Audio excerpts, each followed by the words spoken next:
Sexual grooming of victims could be happening closer to home than you think. It occurs in family households and often in religious institutions. The Omotoso trial has shown how rape victim Cheryl Zondi was groomed to perform sexual acts on the Nigerian pastor Timothy Omotoso. Joining me now to discuss this is survivor Olivia, William Segodisho and Kira Latila Ngobeni, founder of Women and Men Against Child Abuse, Miranda Jordan. And from PE, we have CRL Commission Chair Toko Mkwanazi Kaluva. Thank you all for joining us. Olivia, I'm going to start off with you. Right. Bob Hewitt, yes. He sexually groomed you. Tell us about the story and how he did it. Well, I think he had his eye on me. I think he went out and he looked for us. And I speak of us because there's lots of us. And he approached me, got me in his grips, and he groomed me for probably about 18 months before he raped me. And how did he groom you? Well, he told me how wonderful I was. He told my parents that he was going to make me a Wimbledon star. He had me in almost all of his squads. So I was pretty much with him almost 5-6 days a week. Where at one place or another I was playing tennis under his watch, and he always used to make me feel exceptionally special. He took me overseas when I was 11 years old. I played on the international circuit there. Some stuff happened over there that well, now I know was grooming, and I think he just waited until he got his opportunity. And were you shocked when it happened? Had you been expecting it? Did you think that had the alarm bells been ringing? You know, I was 12 years old. I didn't really know what was happening. But what he had done was he had spoken to me so much about it that I actually believed that it was something I needed to do in order to further my tennis career and grow as a human being and grow as a person. So he had convinced me that this was something I needed to do. It was a big discussion in the court case during our trial. And William, you were blocking your ears when Cheryl was talking in the witness stand there. What happened to you? You were also subjected to a pastor and his sexual needs. What happened? Yes, you know, I've been following Cheryl's story very closely, and every time I watch it, I get very upset and very emotional because I know what she's going through. Especially, I take a great dislike to the manner in which the lawyer for Omotoso is being so harsh on her, but that is how lawyers function. So I can just imagine what she's going through because I'm going through the same thing. So I can resonate with her feelings. And is there similarity in the story about the grooming? Does that... Yes, you see, with the grooming thing, as Olivia is saying, it's not something that you realize at that age. You are chosen from a group of children. In my case, that is what happened. And you are made to feel that you are special, that you are exceptional. You are not like the other kids. And you get offered things that then endear you to the predator, because that's what really they are, you see. And so he forms this special bond with you. For me, it happens for about 9 months, the grooming. Took 9 months, and mind you, I came from an environment, I came from the streets, and I literally worshipped this man who picked me literally from the streets and gave me shelter. And does it make it any easier worshipping that person when you realize what their end game is and when they inflict whatever he did to you?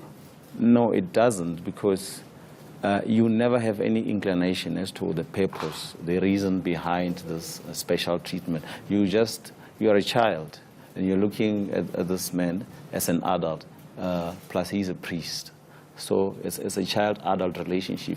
He's your mentor. He's like a father figure to you. You don't expect that from somebody like that. And so when it comes and when it happens, it shocks you. You just have to numb yourself to it in a way, because especially for me, it was like a double-edged sword in a sense that I had not yet been thinking of sex at that age, but I knew that sex was something you associate with the opposite sex. So it was a double blow that I had to learn of sex in such a cruel way, and also with a man, an older man at that. And so that really did mess me up. I can imagine. Yes. And Kiratil, I mean, you, similar sort of experience, but the difference is it was your father. Yeah. Well, not my father, but someone who played a role as a father figure in my life. So it happened when I was 8, but I wasn't raped. I was just molested. So he did to me, and then what he did, and then he also wanted me to do the same thing.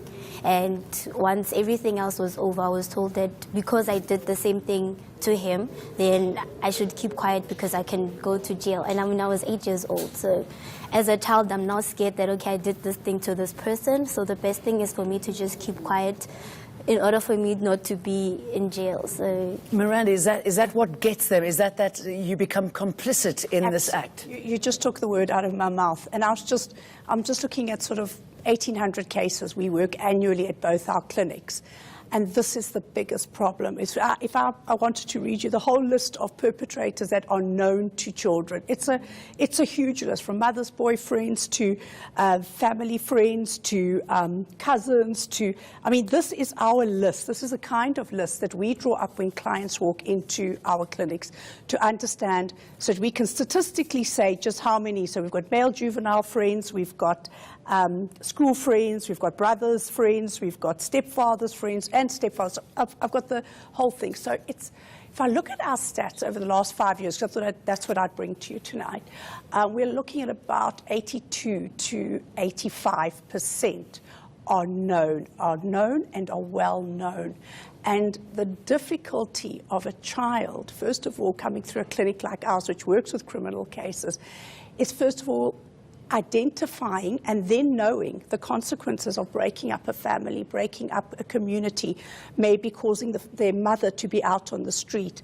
So the power imbalance also, so we have in all the cases, there's a huge power, daughter and child, pastor and learner, and coach and child again, and also the complicitness and the fact that the grooming already makes you part of it. Now, at what stage do you stop and go back? When you look back and you've already reached a point where certain things you may have accepted, hoping that this would maybe be the last time, or yes, I want to have that thing, as in William, a good education, or I want my parents' love still, and I hope they stop. Why would you groom rather than, say, go straight into the sexual assault? Does the grooming mean that it can continue longer? So what happens, so most of our cases are chronic cases, and that is because it takes, first of all, the longer the grooming process, the longer the child will take to come out, because there's huge complications here. There's huge sense of betrayal.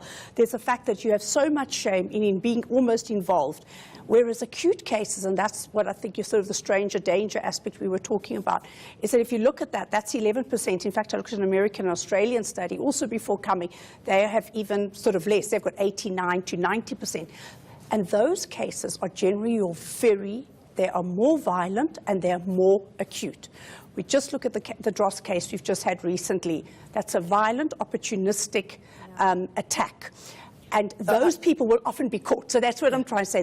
The people who won't be caught very often until much later, in fact, till they're much older and almost on their way out, will be the people who have long access to the sort of Bob Hewitt case. Yeah. Torko, I'm going to come to you, but I just want to show this video very quickly of Cheryl Zondi when she was rejoicing as she was welcomed back. And let's talk through that. I'm so grateful to God for that. I'm so happy to be here. So, so happy.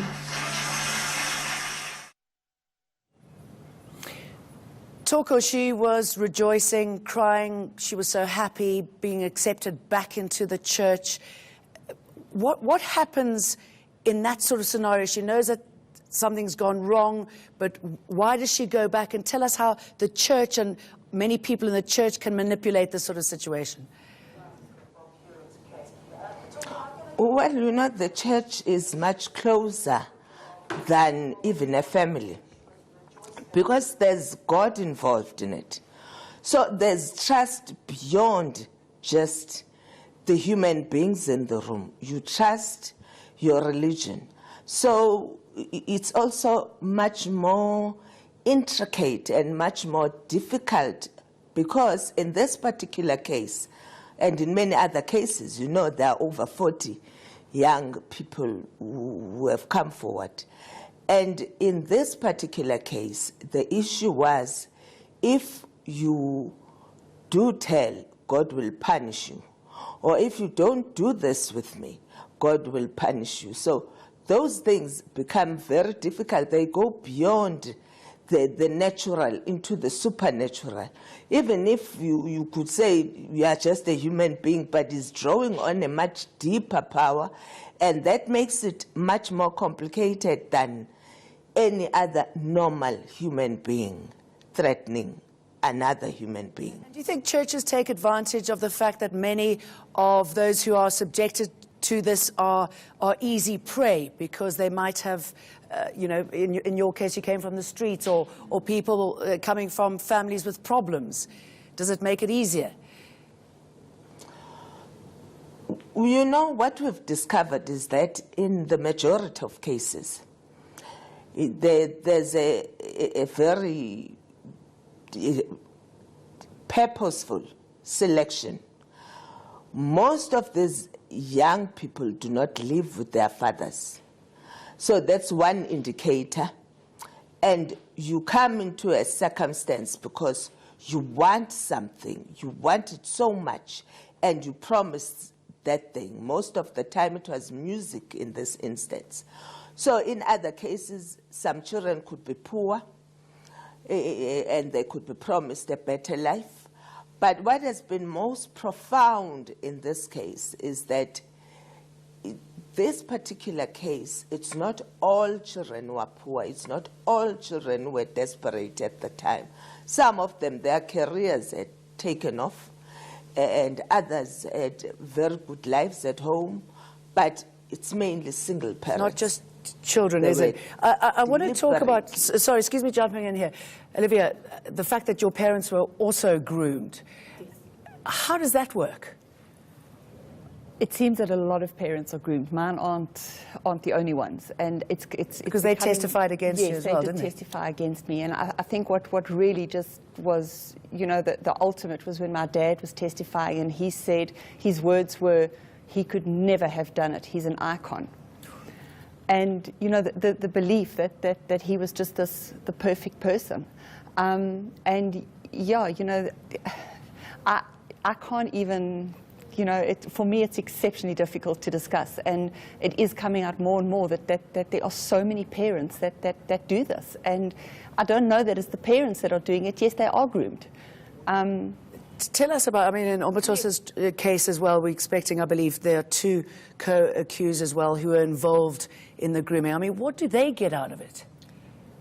Maybe access to other children, maybe learning how to groom other children. But I'm just listening also to what Olivia was saying about parents being groomed, and about parents also dreams being groomed. So, for instance, she was a great tennis player. I'm going to take your child there, and parents are, fantastic. Look at the amount of, you know, he's going to put the work in, he's going to do this, and my child's going to be that. Or I'll give your child an education, you know, an education which far surpasses the education you could give. So maybe towards, at some stage, we could just talk about, you know, as a parent, to be so present with your child. And certainly what I'm saying is not going to protect every child. There is no possibility on that. But your presence and the fact that your child can come to you with the worst thing. This has happened, or I don't like this, or I have failed, or I'm on drugs, or I've had sex and I'm 14, or whatever it is. Be the ear. Because if you are not the ear, somebody else will be the ear. Okay, in your family, I mean, I should imagine there must be an incredible amount of guilt, because families must know that there's something, mustn't they? They must pick up that something has gone wrong, something's amiss. Well, with me, I don't think anyone knew anything until I actually, voiced out my concern, because there was a situation whereby, because he was not my real dad, but there was a situation whereby he'd come and live with us. So as a reflex, I just objected and said, no, he can't come live with us. So that's when my mom started asking questions. Why wouldn't you want to live with this person? He has raised you and whatnot. And I think, like she said, emotional support is a very important thing, especially in situations like this. Because when I did tell my family, we had a family meeting, we spoke about it, and that was it. I was told that, no, we can't take it any further because this person, we financially gaining from him. He was playing a role in our lives financially. So if we were to pursue a case, then that would mean that obviously we wouldn't have the kind of lifestyle that we used to. And also the people in my life would also lose a father figure. So I was supposed to, just deal with it by myself, and I ended up having major depression. I started cutting. So I think emotional support from family plays a very, very big role. Because okay, we're going to talk about those emotions a little bit more, but I just want to listen to another soundbite by Cheryl Zondi. She recalls a time where her accused greeted her and other girls inappropriately. She also just dismissed the interaction, though. Did you mention the fact that accused number one used to recline on his couch and require young girls to come and hug him in an inappropriate manner while he was lying on the couch? Yes, I did mention that he was greeted by all the girls and I did the same, even though I thought it was inappropriate. You said that you thought it was inappropriate at the time. Yes, I did mention it. But you dismissed it. Is that your evidence? And I did the same as the other girls, yes. Why did you specifically mention that? Because it was a red flag for me. We've got a call on the line from Durban. Nelly, go ahead. Hi. Hello, Nelly. Go ahead. Yes, I believe the girl is real, because this pastor was very intimidating.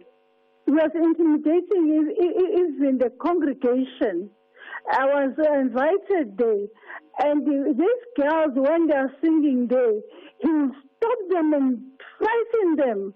He's such an intimidating person, and this guy can profess, and then they believe he's like God, At the same time, I could see that, no, something is wrong with this man. Yeah. I didn't go to that church again, but he was intimidating these girls. I saw it 3 times I visited there. I wanted to see this. Oh, you saw it? Sorry, I thought you were talking about the court case. You actually saw him doing that? Beg your pardon? You saw him doing that? I didn't see him doing anything. No, but you feel him being intimidating and... Just intimidating. Intimidating even the boys who are taking him to the toilet when he's supposed to go outside. There's some people who are following him. Intimidating and shouting at everybody. Talk less of the choir was just intimidating even the way they should stand. Yeah. Okay, thank you, Nelly. Okay, so, there people can tell that there's something amiss in the church, and maybe he became all too powerful because he had so many victims. Talk to us about the similarities in that case with yours, or how the sort of power play plays out. Yes, you see, my take on this charismatic churches is they sort of behave like some sort of a cult. They are very good manipulators. As Sis Togo was alluding to earlier on, this combination of God and the personal relations. My belief is that when you combine the two, it kind of gets confusing to in my case, it did, because he was a spiritual figure to me, also a father figure, and I would go to church and listen to him preach about peace, love, taking care of the children, and all those things. And I get confused, because what he says in the church is not what he's practicing on me. So that kind of also had an effect on my relationship with God. It broke my faith, You see, so it doesn't only it's not physical. It's not only sexual, but it plays havoc with your mind and also with the way you relate to deity. Can I talk to you? Yeah, sure. So you were A little bit, yes. you were crying there when you heard that. Do you ever? I mean, clearly you don't ever get over it. How do you put it into a comfortable place? You know, I've found that by helping other people and sharing my experience has eased it. I do get triggered, as I've just been now. Yeah. So it's very difficult. Okay. Sorry. Toko, going back to the church, yeah, I mean, because she tried to escape, didn't she? But she, you know, that's so difficult as well, isn't it, that power play? Toko, you know, when it comes to a church and the sort of power that pastors have, I mean, what are you doing in your organization to put a stop to this? There are clearly too many people in these dangerous positions. Where does it stop? It stops when there's regulation in terms of the practitioners themselves. Of course, you can't regulate religion, but you can regulate in terms of they have to be registered, number one. We have to know who's where doing what. And before you are registered, you have to be vetted to see if you've got crimes that you've committed. And thirdly, you need to belong to an umbrella organization that will monitor you. And so that when people have a problem, they can go to the executive of the umbrella organization and report that something is happening there. If you follow this particular case, there is a mother who tried to get her children out. The police refused to help. Everybody refused to help. She had no other place to go to. So you need to have a peer review mechanism, just like doctors, lawyers, etc. And we've proposed this to Parliament and will continue saying we need regulation. Without this regulation, people will continue being violated, being abused, and God's name will be part of the narrative that God will do this to you. And that's a very powerful spiritual kind of abuse that we can think of. I just wanted to bring something up here that I thought is very important, because it's actually happened since your case and the Frankel case and the future cases and the Catholic Church faith case, is that issues around historical abuse. Because if you watch the questioning, a lot of the questioning is about why didn't you do something then? As grown people, we know how difficult it is to come forward and tell something so intimate, but also that affects so many people around us. We have to start telling our children now that we're going to start talking about this. We have to tell our families. Some may disown us, some may be with us. Some people, even in our work, may not be supportive of us going through that process.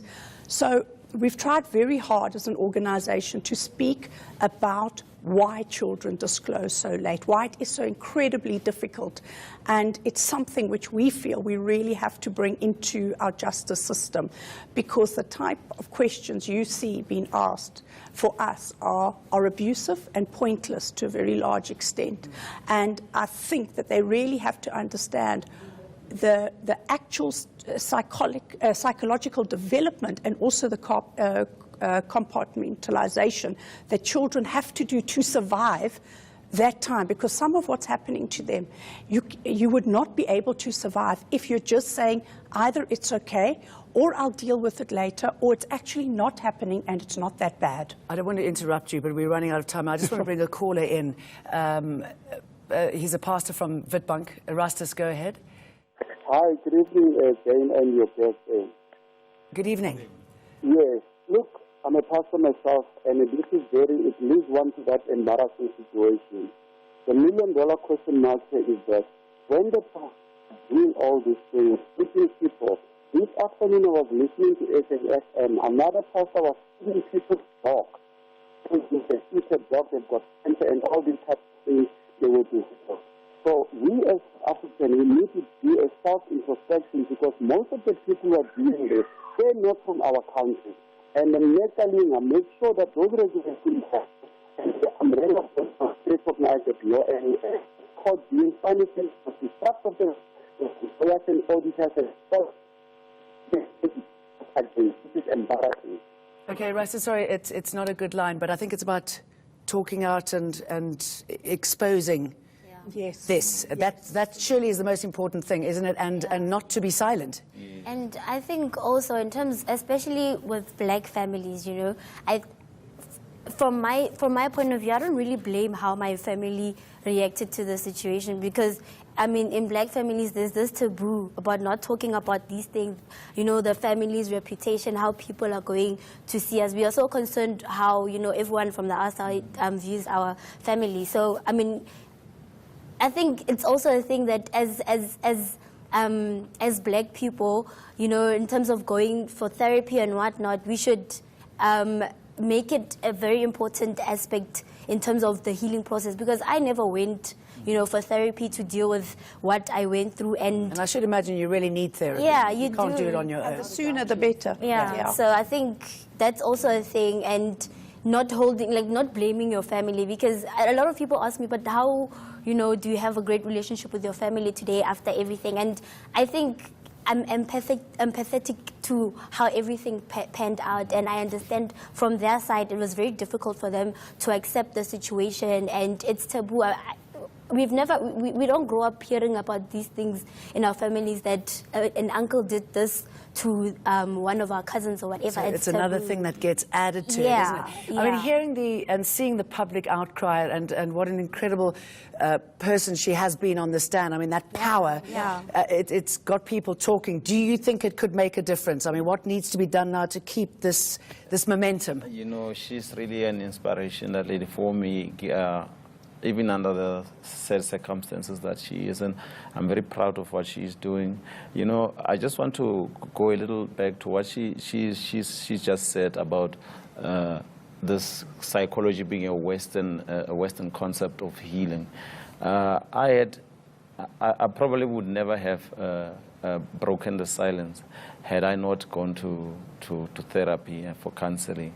It took me over around 40 sessions that I had to attend to prepare myself for this, knowing that now I'm going to come out and I'm going to speak. And I had a lot of fear, of course, as to the consequences. That's why I had to first let my family know about it before I came out. And there came a time when I came out, it was time for me now to stop considering how everybody else will react or how everybody else would feel, because it was all about me, you see. And I am the one who is living with this scar. It's not physical. You can't see it on my face or on my body, but it's inside, and it eats at you. You understand? You know, anything can trigger the memories. You could just be walking in town, and then an innocent nun is doing her shopping, and then or you see a Bible, a simple thing just like a Bible. Can trigger all those memories, and you find that now you become also it affects the way you relate to people, especially your family, your wife, your kids, because if you don't tell them, like I didn't, they don't know how to. They don't understand why this mood swings, why and where then from the wife she'll take it personally, to think that. Maybe it's something about me. Maybe I'm not, especially when it comes to intimacy. You see. Let me ask you this: how, if somebody feels that they have these inclinations of becoming that they want to groom somebody, is it stoppable? You know, sexual abuse is probably one of the poorest prognosis of rehabilitation. It really is. It's been widely studied, It is really, really difficult. Probably, I'd say juvenile sexual abusers would probably, so perhaps children who have experienced and start acting out their behavior and there's no stopping, they will become adult predators. And again, you've hit on something which is a really important topic, because the amount of programs for juvenile offenders in this country right now is absolutely shocking. And it is because we are dealing with an avalanche of abuse coming. And can we do both? I mean, we ran a little program for a little while just trying to understand why we were having younger and younger sexual offenders. But again, it's almost, it needs almost its own organization to do that. But acting out, obviously, from sexual abuse is not, it's not a, people used to think it was a much bigger prognosis of abusing other children or other people. Actually, the greatest self-harm is the harm to yourself. So it is all the things you do in a punishment to yourself is far what our studies are, our clinics are showing much As more. I say, I mean, there's so many that, it could be in the family, institutions, in churches, I mean, do you have any idea how many people have been affected by this in the church? What sort of numbers are we looking at here? We're looking at thousands of people because the majority of them keep quiet. And sometimes, one thing we've realized is that this goes even to people who are already married because they are desperate for something. Then the pastor says, if you sleep with me, you will succeed in this thing, finding a job or healing if you're not well, etc. And a lot of them have come forward to us to say, I've done this and my husband doesn't know about this, my family doesn't know. I don't want to go through a criminal justice system process. So there are thousands. And I think those are the ones who come forward even if they are not going to look for any criminal justice system process. But there are those who sit at home quietly. So it could be hundreds of thousands we're looking at. If you look at the number of churches we have in this country and how many of them are unregulated, people are running their own shows, like in this instance, Omotoso was running his own show and reporting to nobody in this country at all. Yeah, that's got to change as well. So Bob Hewitt, I believe, is appealing for early release. He's actually appealing. He's changed it to correctional supervision, so he wants to go home and have house arrest. Yeah, yes, absolutely. Yes. So he's looking for a sentence conversion. Although Olivia was presented with a document that's a parole board meeting, so we all thought he's looking for early parole. But actually, between you and I, it's potato. Because honestly, whether it's sentence conversion or parole, what he's asking is to go home and kind of live his life as he was. And it took Olivia and a team for us to get him a sentence after 5 years. Olivia came to us in 2011. NPA had not looked at her document for how long, Olivia? Well, it had been with them for a year. It had been at them for a year. Not one, nothing happened. It took a press conference. It took the media, who are being huge supporters of actually talking about this, and then another 4 years until his final appeal. Well, yes, yeah. So he's only served 2 years, not even half. And it probably lives with you forever. It's going to live with me forever. It definitely is. Well, thank you, all of you, for talking to us about this. I mean, very brave coming forward. Really respect and admire you. Thank you very much, William. Kirotile, Miranda, Toko, and Olivia. Thank you. Thank you, Jay.